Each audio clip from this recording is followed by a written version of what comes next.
Nosso tema hoje é sobre shunt portosistêmicos e cirurgia de vias biliares em gatos. O meu nome é André Lacerda, sou professor de cirurgia da Universidade Estadual do Norte Fluminense. Os desvios portosistêmicos, eles acontecem quando desviamos o sangue, a circulação de retorno de algum órgão que deveria passar pelo fígado, direto para uma veia central sistêmica. Então, geralmente, esse sangue ele é desviado para a veia cava. Esse sangue ele pode ser desviado do estômago, do intestino, do pâncreas, do baço, de algum órgão que deveria ter o seu retorno venoso obrigatoriamente passando pelo fígado para uma veia sistêmica central. Essa anomalia, essa malformação, vai levar com que haja o acúmulo de amônia, de ácidos graxos de cadeia curta, de aminoácidos aromáticos, de mercaptanos, do ácido gama-aminobutírico, e o acúmulo dessas substâncias vão levar a uma condição que é conhecida clinicamente como encefalopatia hepática. Os desvios portosistêmicos, eles acabam culminando com a atrofia e a insuficiência hepática, e levando, ao longo do tempo, ao óbito desse animal. Os sinais clínicos, eles são os mais variados possíveis. Vamos listar aqui alguns sinais clínicos, como, por exemplo, o crescimento retardado. Geralmente é o menor animal da ninhada, uma perda de peso progressiva, anorexia, que pode se apresentar de maneira intermitente. Alguns animais apresentam depressão, vômito. Muitos animais apenas o vômito, apresentam apenas o vômito como sinal clínico, ou seja, é uma doença não muito fácil de você diagnosticar. Podem apresentar poliúria, polidipsia, cialorreia, ataxia, estupor, convulsão, coma. Isso são alguns sinais neurológicos já compatíveis com a encefalopatia hepática.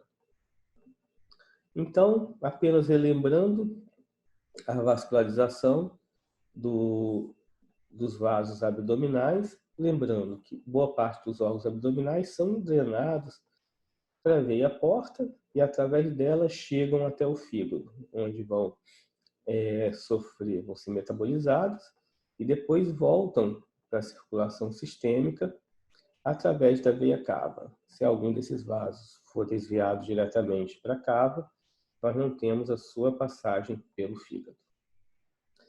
Ela pode ser classificada como extra ou intrahepática. Ela pode ser congênita ou adquirida. Geralmente o mais comum é o extrahepático, é o congênito. O adquirido geralmente é por alguma outra doença. Pode ser único ou múltiplo. Os desvios únicos, que são os mais comuns e é o que nos interessam, os mais frequentes são o desvio da veia porta para a veia cava caudal, da veia porta para a veia ásgos, da veia gástrica esquerda para a veia cava caudal, da veia esplênica para a veia cava caudal e da veia mesentérica, das veias mesentéricas cranial ou caudal para a veia cava caudal.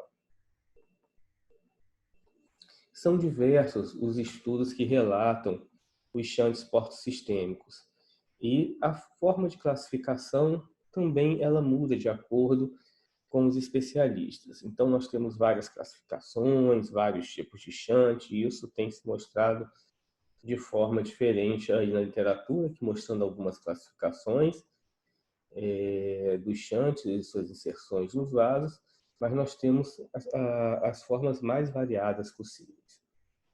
Os desvios múltiplos, geralmente eles estão localizados próxima à área renal esquerda ou próxima à raiz mesentérica. Não somente nesses lugares, mas é a maior frequência. E geralmente esses desvios múltiplos são oriundos de shunt adquiridos, mas lembre-se, também podemos encontrar desvios múltiplos em shunts congênitos. Isso também é possível. Mostrando aqui uma imagem muito bonita de um desvio múltiplo, vários vasos, congênito. Esse é um desvio múltiplo congênito, num cão de aproximadamente 8 meses de idade. Os shunts congênitos múltiplos, eles podem ser tratados, principalmente nesse caso, como eu já disse, congênito. Geralmente o adquirido você tem que tratar a causa base. Então, podemos ter animais, gatos com shunts múltiplos, e devemos fazer a colocação ou do anel hemeroide ou do celofane, enquanto os shunts forem necessários. Se deve ter o cuidado com a sua dissecção, para que a gente não rompa esses shunts. A ruptura dos shunts pode levar o aumento da pressão portal, e com isso o animal não resistir, vir a óbito. Então nós temos, por hipertensão portal, nós temos que, na verdade, ter muito cuidado em relação a isso e fazer a dissecção cuidadosa e a colocação, a implantação dos anéis nesses animais. Como vocês podem ver, aqui um dos anéis, o anel colocado em torno de um vaso, e ele é fechado com esse dispositivo, com essa chave. Os shunts adquiridos, eles podem estar associados a graves hepatopatias. Pode ser uma indicação disso, como, por exemplo, a cirrose ou a outras hepatopatias que levem à hipertensão. Como dados anatômicos para a gente, importante, vale lembrar que corresponde a 20% do sangue total que passa ali pelo fígado, temos no fígado. A veia porta, ela transporta aproximadamente de 75% a 80% de todo o fluxo sanguíneo hepático. E a veia transporta o sangue venoso das vísceras abdominais, ou seja, o sangue ele vai chegar até o fígado através dessa veia porta. A veia porta recebe o sangue da veia esplênica, vai drenar baço, estômago, pâncreas e o mento maior. Da veia mesentérica cranial, que drena o jejum, o ilho, o duodeno cranial, o lobo direito do pâncreas. E da veia mesentérica caudal, que vai drenar o cepo e o cólon. Nos cães, diferente dos gatos, que é o tema do nosso estudo nesse momento, em cães há ainda a gastroduodenal, que desemboca na porta, que vai drenar pâncreas, estômago e duodeno. No gato, nós não temos a gastroduodenal. Ou seja, vamos ver essa diferença. Aqui no gato, nós temos essa divisão, um ramo principal aqui para o lado esquerdo, para os lobos esquerdos, um outro ramo para os lobos centrais do fígado e um terceiro ramo para os lobos mais direitos, lateral e o caudado. Enquanto no cão temos apenas dois grandes ramos, do lado direito e do esquerdo. No gato nós temos essa diferença anatômica, que é muito importante. O sangue portal, quando ele chega no fígado, ele vai entrar nos sinusoides hepáticos e vai em uma direção para uma veia central e forma a veia hepática, que vai se unir, o retorno dela se une à veia cava. Nós temos os shunts intrahepáticos congênitos e temos os shunts extrahepáticos adquiridos. A forma mais comum, na verdade, são os shunts congênitos extrahepáticos. Esses sim são os mais comuns, sendo os intrahepáticos congênitos menos comuns e os extrahepáticos adquiridos também menos comuns. Temos ainda que ter atenção também para uma questão que é a hipoplasia da veia porta. Quando há essa hipoplasia, nós devemos verificar se há ou não hipertensão. Com hipertensão, se há hipoplasia com hipertensão, geralmente uma hipertensão idiopática não cirrótica, geralmente severa, difusa, intrahepática, por má formação microvascular. e sem hipertensão, geralmente por displasia microvascular. Há uma normal comunicação entre a porta e a circulação sistêmica até ao nível microvascular dentro do fígado. Então, para vocês terem uma ideia, a associação do shunt macroscópico com essa displasia microvascular acontece em 58% dos cães e nos gatos 87%. Por isso, é sempre importante, após um procedimento de correção de shunt porto-sistêmico, que façamos para verificar a possibilidade dessa displasia microvascular, que sempre façamos a histopatologia do fígado. A localização dos shunts intrahepáticos, eles podem ser nos lobos hepáticos esquerdos, nos lobos hepáticos centrais e nos lobos hepáticos direitos. Então, nós temos essas três possibilidades. Então, podemos fazer a atenuação de cada um desses lobos de acordo com essa condição, fazendo a identificação e a passagem do ameróide ou do celofane naquele local onde provavelmente o shunt se encontra. Aqui no lobo central, ocorre uma comunicação da veia porta com a veia cava central através de um forame. E no lobo direito, o vaso anômalo atravessa o lobo lateral direito e o caudado desemboca na cava. Como os exames hematológicos, o que nós vemos de alteração? Nós vemos uma anemia regenerativa, vemos uma microcitose e uma normocromia e policitemia, isso nos gatos. E como alterações bioquímicas, ocorre um aumento de ácidos biliares, um aumento de ácidos biliares pós-prandiais maior que 100 millimol por litro, uma hipoalbuminemia, diminuição da ureia. Isso é um fato que normalmente nós não notamos. Um animal com a ureia diminuída não chama atenção, mas fiquem atentos se os sinais clínicos são compatíveis com o shunt. Geralmente a ureia ela vai estar abaixo dos valores normais. Há geralmente também um aumento do ALT, do AST, um aumento da fosfatase alcalina e aumento do colesterol. Há também apresentação de hipoglicemia, pode haver, e o aumento das taxas de amônio. Na urina, é comum encontrar uma diminuição da densidade urinária e a presença de cristais de biurato de amônia, ou seja, no animal jovem, com cristais de biurato de amônia, ou mesmo com presença de microcálculos. Isso é um forte indicativo que ele possa ter shunt porto-sistêmico. Ele ainda pode ter hematúria, piúria e proteinúria. E o primeiro exame para nos servir de triagem é a ultrassonografia com Doppler, que vai identificar esse vaso tortuoso, anômalo. Um bom sonografista com experiência em ver esse tipo de lesão, ele vai ter uma certa facilidade nessa identificação. E a tomografia computadorizada deve ser realizada para que a gente possa, na verdade, fazer o nosso planejamento cirúrgico, para que a gente possa ver toda a extensão, o trajeto desse shunt. Isso nos ajuda a planejar melhor a cirurgia.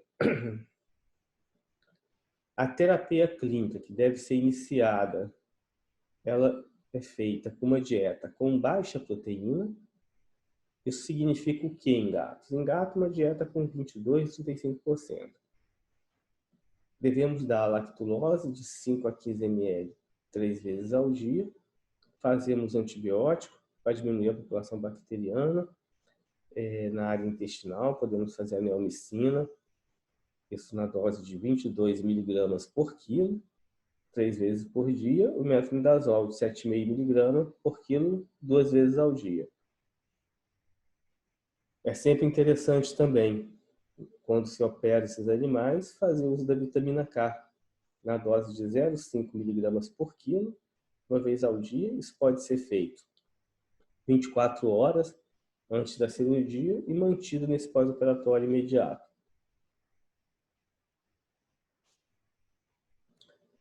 O tratamento cirúrgico, nós temos várias opções. ao longo dos anos, várias opções. Vamos conversar um pouquinho sobre elas. Antigamente se usava muito fios de algodão ou de polipropileno, não fazendo com o intuito de ser gradativo, mas obliterando diretamente esse chante. Só que os resultados não eram muito bons. Ainda hoje se pode fazer isso caso a pressão dentro dessas vias seja pequena. O ideal é que seja abaixo de 18. Então, se tiver uma pressão baixa, ainda é possível fazer, mas mesmo assim o risco é maior. Praticamente não se faz mais isso. Temos a possibilidade de usar a banda de celofane e a possibilidade de usar o construtor ameroide. São hoje as formas mais comuns. Utilizamos ainda podemos utilizar um oclusor hidráulico, menos utilizado, e em alguns chantes, principalmente em chantes intrahepáticos, a possibilidade da radiologia intervencionista. Aqui nós podemos ver o anel ameroide, ele tem de tudo quanto é tamanho, e nem sempre o tamanho do animal, ele vai nos dizer o tamanho do chante. Você pode pegar animais muito pequenos com chantes grandes, animais um pouco maiores com chantes pequenos. Isso não existe uma correlação direta. Aqui mostrando um anelzinho de 5 milímetros.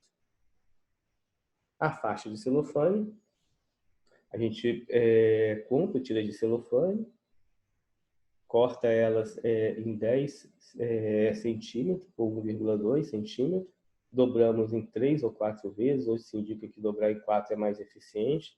As dobras em torno de 4 milímetros, 3 a 4 milímetros, e esterilizamos ela no autoclave.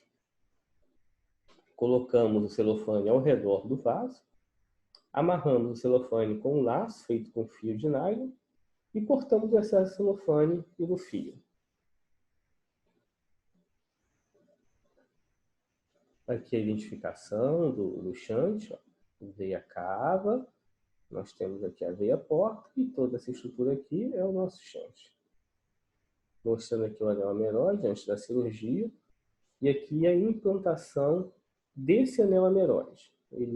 O vaso é dissecado, ele é colocado ao redor desse vaso e a chave é posta na sua posição para evitar aquele escape. Mostrando aqui um vídeo da dissecção de um chante. Deve-se dissecar com delicadeza. Se for necessário, um animal muito pequenininho, a gente pode utilizar os fios para nos ajudar.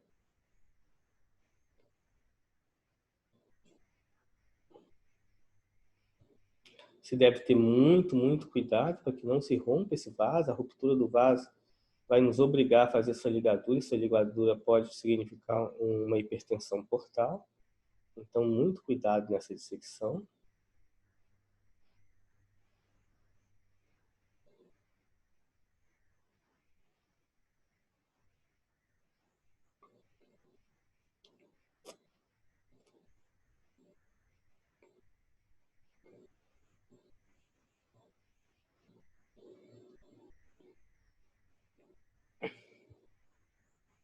A colocação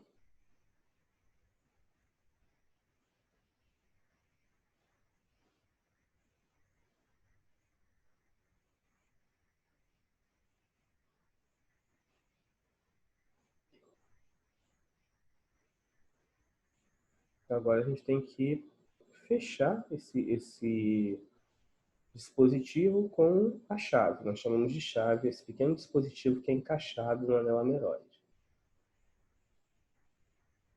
Ele entra bem firme, tem que se ter cuidado nesse momento para não causar nenhum dano ao vaso.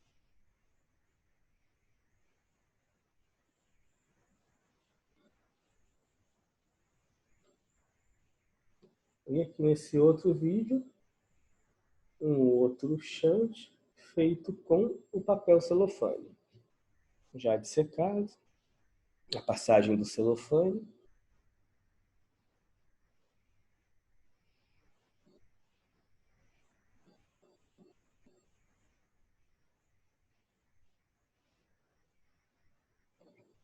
Depois do celofane passado ao redor do vaso, fazemos o fechamento do celofane, o vaso não vai ficar apertado, não é obliterado pelo celofane. Aqui estamos usando um endolupe, olha, para fazer o fechamento. E os excessos do celofane que sobraram, podemos fazer cortar esses excessos.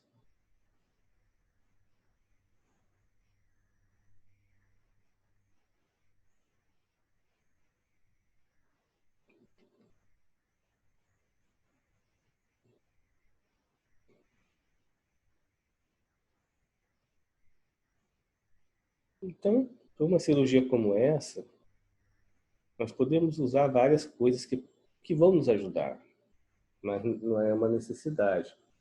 Podemos fazer uso dos cotonoides para ter uma dissecção um pouco mais cuidadosa. Podemos fazer uso de óculos, de lupas de aumento, 2,5, 3,5, isso pode ajudar. Podemos fazer uso dessas faixas de Asmar, que são faixas de siliconizadas para fazer o garroteamento de algum vaso, caso haja necessidade, nos ajudar a passar o anel. Então, tudo isso são coisas que poderiam nos ajudar. E vocês podem ver, aqui nós temos alguns artigos, o shunt, ele é muito mais comum em cães do que em gato. E isso a gente nota pelas publicações. Olha, aqui, nesse artigo, esse autor publicou 106 casos em cães e só 5 gatos. Mas os comportamentos são similares, né?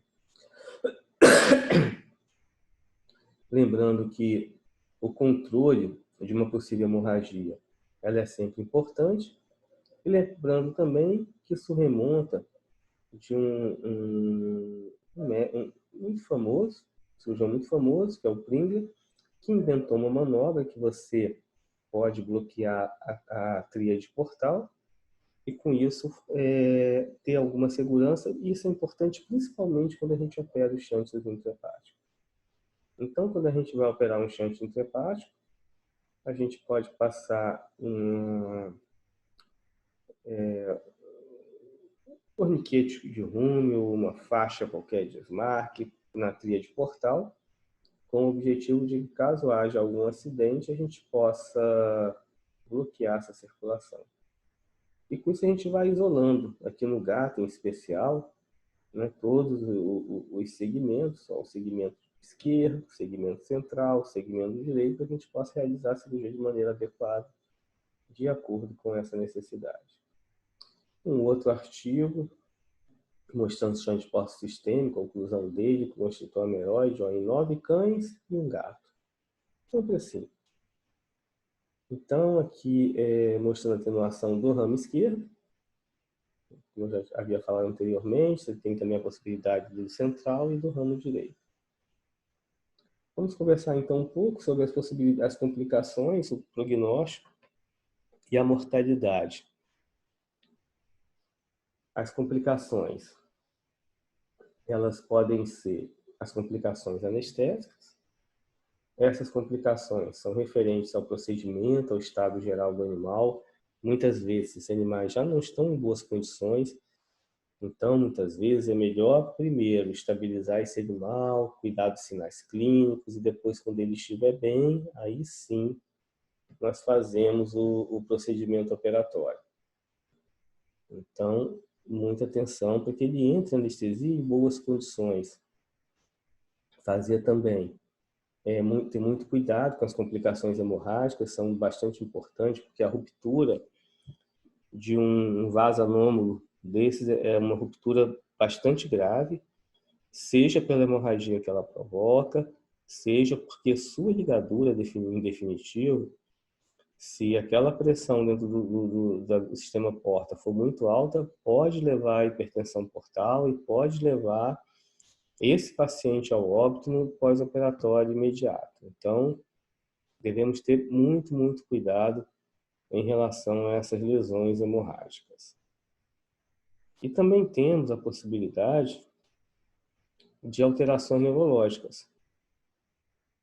Essas ações neurológicas com convulsão, e essas convulsões,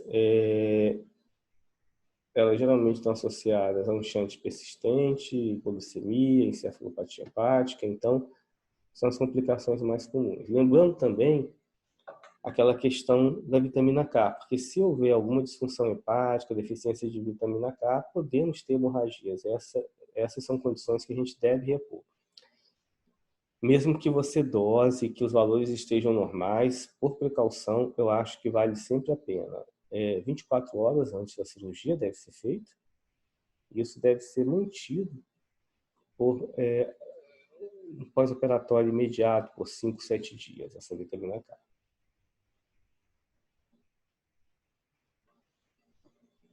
Com a técnica apenas da ligadura direta, quais são as complicações mais comuns?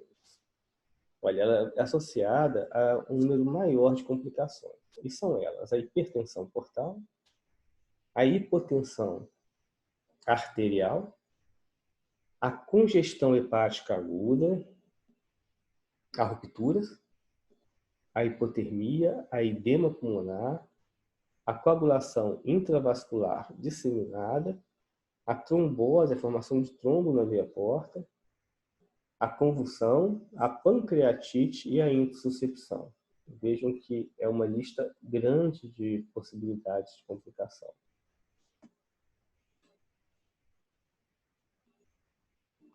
As complicações com o uso do ameróide, essa lista já diminui um bocado, geralmente estão associadas à hipertensão portal. Não é comum, mas o ameróide ele pode provocar se ele fecha precocemente. Há um tempo atrás se acreditava que o ameróide, por ser higroscópio, ele é feito de material higroscópico, por uma proteína, ele se fecharia gradualmente por absorver líquido. Mas hoje já se sabe que o ameróide ele se fecha, na verdade, porque ele induz a formação de um trombo no vaso anômalo, e esse trombo, muitas vezes, de maneira precoce, acaba fechando aquele vaso anômalo. Geralmente, esse fechamento se dá em torno de 3 semanas, mas isso pode acontecer de maneira precoce. E se isso acontece, podemos ter desenvolvimento de novos shunts e múltiplos shunts. Podemos ter a ruptura também e a encefalopatia hepática. São indicadores de prognóstico o diâmetro da veia porta, ou seja, quanto maior o vaso, pior prognóstico.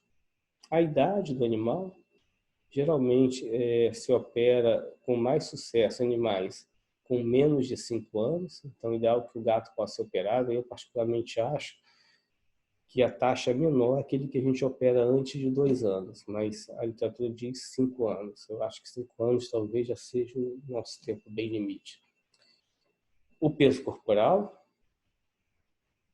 quando a gente fala em animais grandes, aqui para gatos isso não seria um problema, né? Animais acima de 15 quilos, ter uma resposta melhor.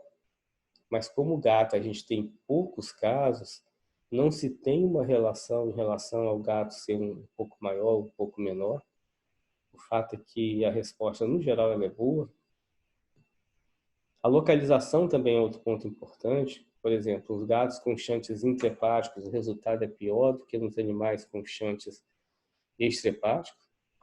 O tipo de shunt e alterações sistêmicas gerais, né? Doenças gerais desses animais. A mortalidade. Nós podemos dizer, não só de mortalidade, mas também vamos falar de morbidade, de complicações.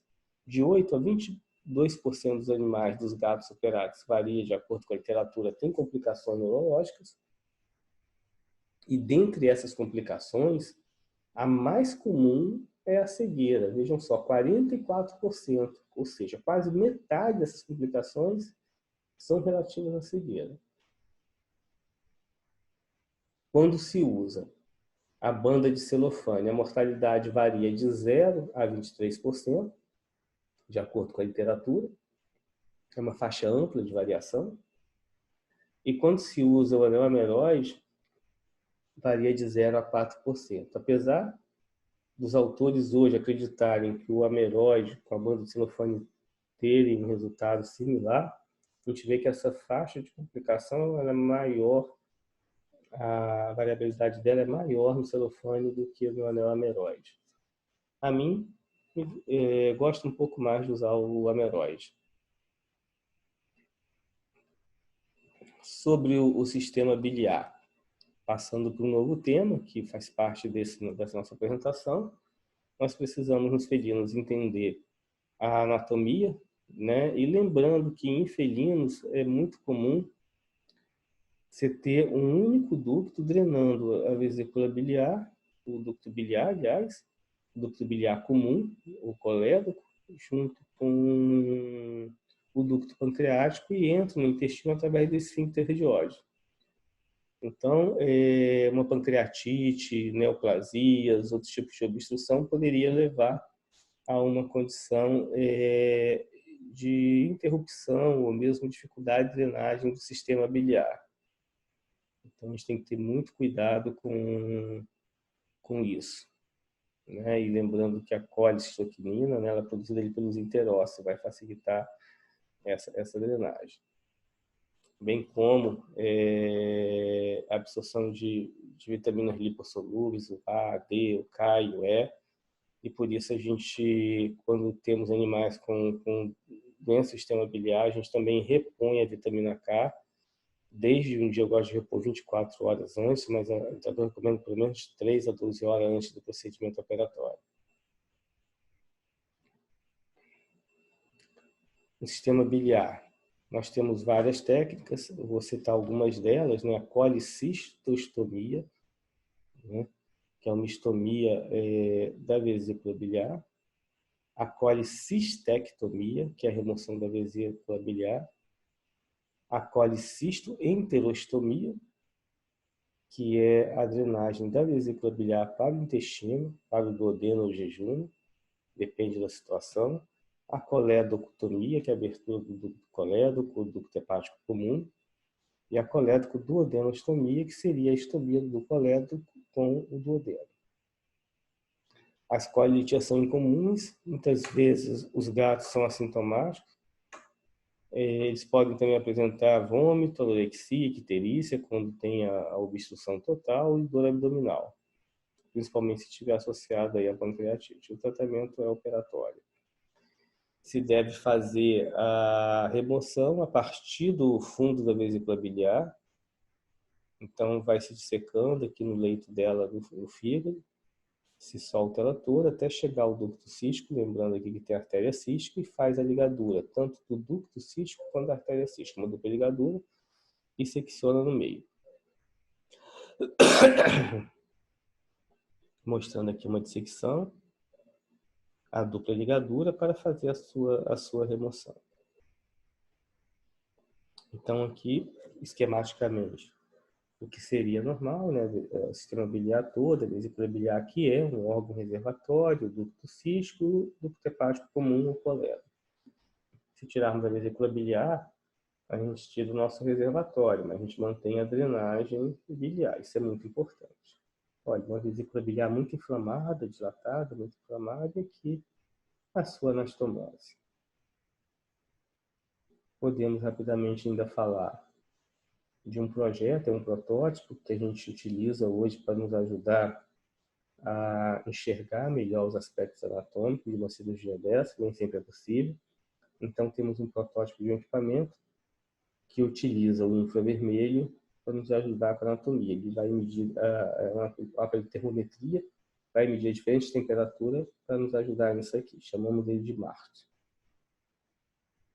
Então, ele usa, na verdade, o infravermelho, né? Cada tecido ele tem uma temperatura que é específica e a partir da leitura dessas ondas ele consegue criar, através de um software específico, verificar a anatomia. Aqui nós temos aqui em azul as cores a gente que faz a graduação de cor escolhe. Aqui seria a veia porta e aqui nós temos a cava. E com isso a gente conseguiria enxergar através dele aqui o chante. É de grande valor esse equipamento. Novamente aqui em outra coloração, né? Aqui em branco seria a parte vascular Isso nos ajuda muitas vezes a enxergar uma parte que a gente normalmente não estaria vendo, né? Aqui na frente a gente teria aqui o shunt, ó, a ligação dos dois, da veia porta com a veia cabo.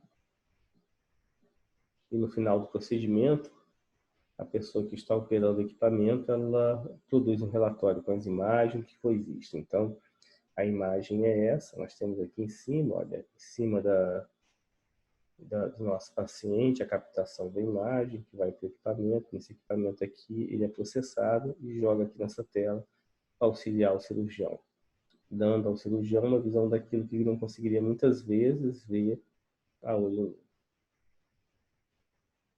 Agradeço a todos novamente pela paciência em me ouvir. Aqui está a capa do meu livro de cirurgia, a sua segunda edição. A primeira edição esgotou, agora recentemente atualizamos e temos aqui a segunda edição. E convidá-los todos também a participar da sociedade, da SOLACIR, Sociedade Latino-Americana de Cirurgia. E por fim, os meus contatos.